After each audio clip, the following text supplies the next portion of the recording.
What is the history of the offside rule in ice hockey?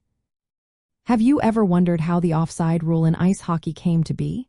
This rule has a fascinating history that traces back to the sport's early days.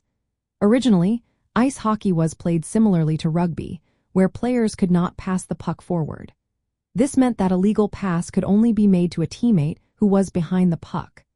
Players had to skate with the puck to move it forward, which prevented them from positioning themselves ahead in the offensive zone.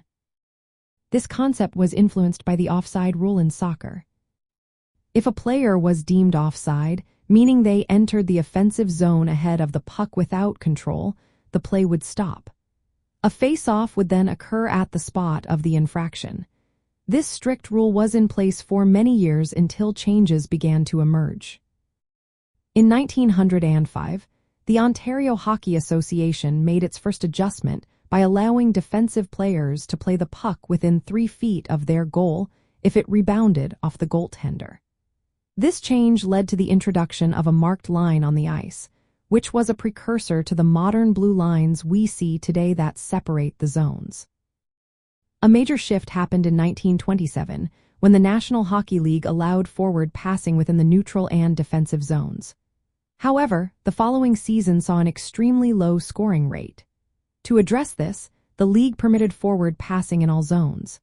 This change led to a surge in goals scored, but it also caused players to camp deep in the offensive zone, waiting for passes, which disrupted the flow of the game. To tackle this issue, the National Hockey League introduced the modern offside rule on December 16, 1929. This rule required that the puck must enter the offensive zone before any attacking player. This adjustment aimed to prevent players from gaining an unfair positional advantage.